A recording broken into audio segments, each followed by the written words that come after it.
Welcome to T.O.L Studios, and in Lesson 2, we're going to take a look at what we talked about in Lesson 1 as far as how we learn what the letters are for the open strings as we tune those.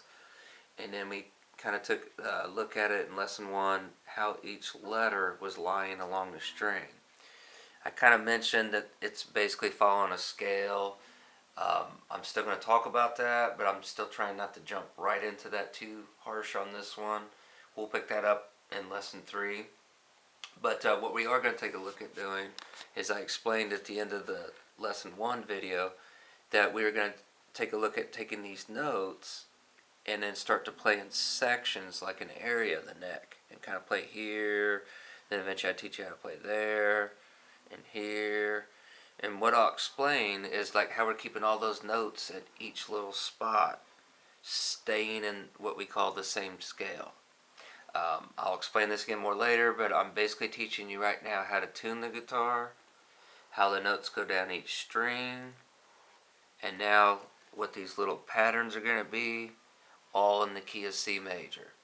And again, I don't want to overly talk about scales in this lesson. I'm going to try to save that for the next one, just so I can kind of get your fingers going.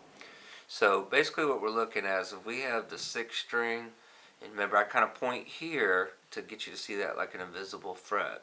So we had E as this note, and then we learned our F went here, and then our G,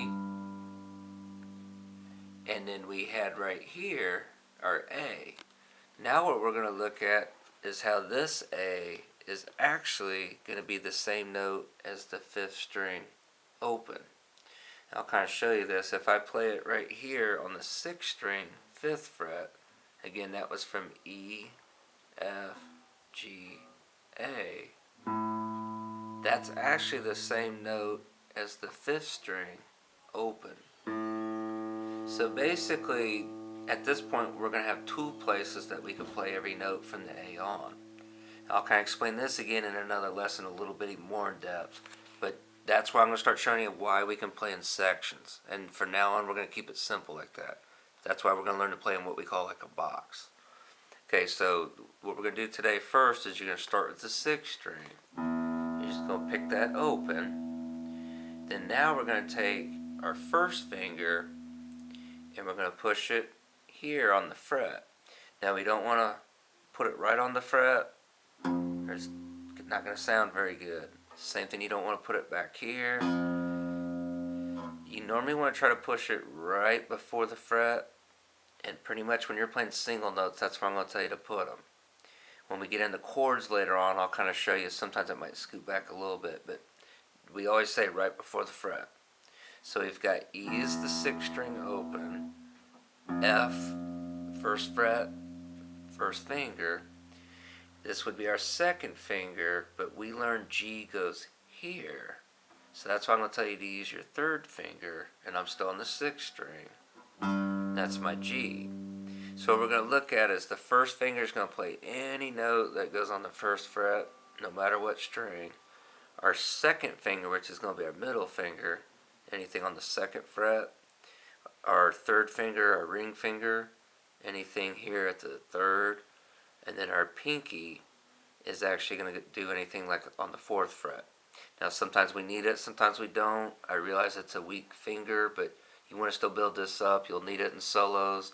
And like when you learn chords, a lot of times you still need your pinky. So again, we got 6th string open for E, F, 1st finger, G on the 3rd fret, 3rd finger. Now we're going to hit the 5th string open for our A. Then B we learned goes on the 2nd fret, so that's why we're going to use our 2nd finger now. And that's B. Then C is going to go same string on the 3rd fret, so that's why we're using 3rd finger. Now we're going to go the same thing. Instead of coming up to our D here, this D is going to be the same note as your 4th string open. So we're going to go ahead and just hit the 4th string open, which that gives us our D. Then we learned E goes on the 2nd fret, so that's why we're going to use our 2nd finger. Then since we know F goes next to it, we're going to use our 3rd finger. Then the 3rd string open, Then we learned A goes on the second fret, so we're going to use our second finger. And the same thing, we know B goes here because it's going to go up to, like we learned on lesson 1. But that B note is actually going to be the same as this second string open. So we're going to go ahead and play the second string open. Then we're going to play our C, then our D. And then we also had learned in lesson 1 that on that same string, if we go up 2 frets, E goes here. That note is the same as your first string open. So we're just going to go ahead and play it open, then F, and then G. Now if you could hear that as well, when we started here they were low notes. By the time we got up to here, you could tell they went higher, and that's in sound, but it looks funny because it looks like this would be down. But when we see this in guitar, you went up the scale because you're doing it by sound.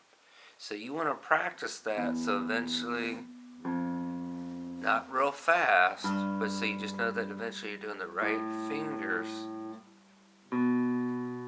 And everybody's speeds are different, so the smart student plays it as slow as he can so you can learn it the right way. Because when you memorize this, not only are you going to memorize what you're doing on each string, you're going to memorize what finger's going to always play every note. And when you do that, not only do you memorize it in your brain, but your fingers, muscle-wise, are going to memorize this. And you do this over and over. I know it's boring, but you'll memorize it. And you just keep doing that. Now sometimes it's beneficial to take 2 strings and maybe do the E, F, G, and then the open 5th string, A, B, C, and don't go any farther. Do that again. And that might help you memorize it better. Everybody's different. I've had some students that can just learn it right away. Whatever works, doing it slow and repetition over and over. And again, that was going up the scale. So once you memorize it that way, then you can practice going down the scale, which looks like you're going up, but that's actually going down. It's by sound. So then you just would pick the G on the first string, then you're just going backwards. So you would go F, then that means you have to go to the open note, which would be your E, then to the second string, but we're starting with our D, and then C, B, which is our open string, then that means we're going to go to our A, and then our G, then back to the 4th string for F, E, open string, which is going to be your D, now to the 5th string, C, then your B, A, now to the 6th string, G, F, and then finally the open 6th string. And you would do that over and over, and the same thing applies if you have to do 2 strings.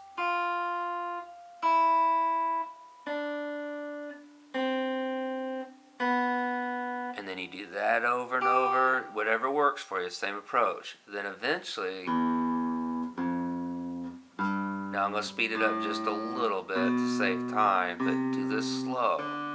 But eventually, you'll just move right up the strings. And again, I said up because we're doing it by sound. And then what I like to do is when I get to this G, pick it again, and then just go backwards. And again, that's backwards down because you're doing it by sound and your scale. The notes, see how they're just going lower, like we're walking down the stairs. Okay, and if you do this over and over and over, that's what's going to help you later on.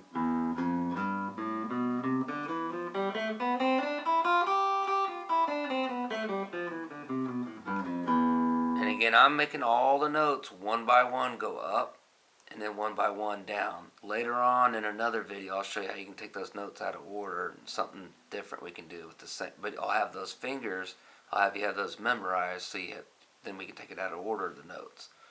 So that's at this position. In our next lesson, I'll start talking about the other positions in the neck, and we'll refer to this, and then we'll connect the next one. So have fun with that, sit on that, memorize that, because the more you know that, as we build each lesson, I can add to that, and then we can kind of keep seeing how the whole neck, explore how it all comes together. So have fun with that one, and I'll look forward to seeing you guys in